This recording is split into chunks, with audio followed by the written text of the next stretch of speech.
So what was it like before someone came in and kind of took the majority over? Like, there's a lot of people listening right now that they feel that they've reached a plateau. Maybe their plateau, which is holding back the agency, and they want to bring someone else in or bring another company in or sell a majority of it. What was the decision making like between you and your partners? Was everyone for it? Did it take like, did you have to persuade other people that were like fighting it? I just find that kind of interesting. Yeah, I think so. I think the fact that we came up with the idea sort of slightly in advance before the conversation started, so sort of that ambition to, go abroad, broaden the services. I think that really helped, right? Because if you already have somewhat of a vision for it, and you're also doing the work and noticing, right, that if we do it ourselves, it's going to take us fucking 15 years, and we might not even get there. So I think that realization made it relatively easy for us. So we didn't have like huge discussions about it.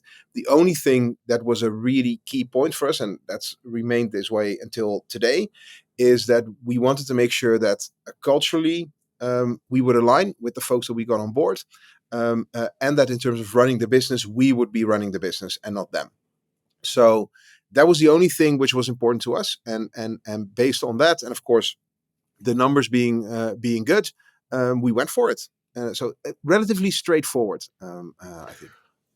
Now, now that you have some muscle behind your hustle of what you were saying, what were some of the things that you did to accelerate that growth? Was it all just mergers and acquisitions, or was it building other teams, putting more dollars behind, advertising?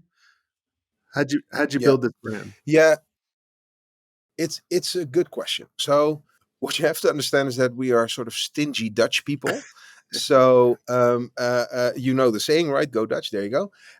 Which means that we've always been, even after getting sort of capital on board, we've always been relatively bootstrappy when it comes to building things out. So we never said, "Hey, let's sink $4 million because we think we can build this." For every one of the investments we've done, it's always, hey, how can we get that a significant revenue driver and profitable within 12 to maybe 18 months? So from that perspective, we've always sort of looked at two paths. One is, of course, mergers and acquisitions, and the other one is basically just, let's say, fueling and empowering the entrepreneurial folks within all the parts of our business to just run faster, right? And to just consistently sort of keep talking with them, what are the ways of being able to do that? And if you look at the numbers, sort of course, the 120 to 4,000 people is really quick. The organic growth, so basically, existing clients that grow and win new business, that on average has been sort of close to 25% per year over the past 8 years.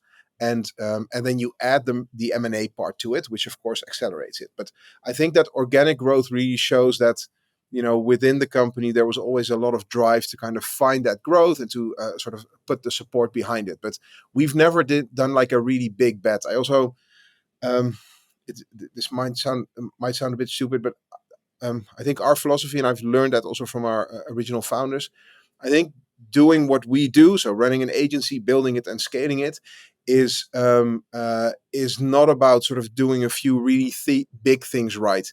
It is doing a lot of small things right and making sure that you don't do a big thing wrong.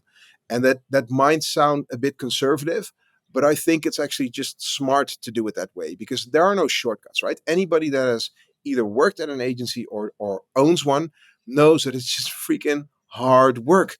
And that, whenever you sit down with fellow owners and somebody comes up with a way, we're going to do this, and then we're going to have it explode, and my margins are going to go times 3 and everything, you always know, if you've been in this game long enough, that's not going to happen. I mean, it's a people business, right? So it's making sound decisions, and a lot of them, if there's something big coming up, make sure that you don't screw it up for your people.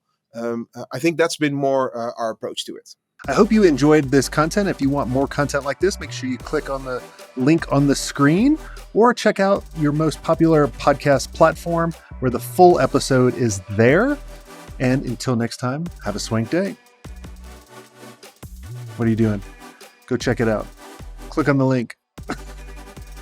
I'll see you soon.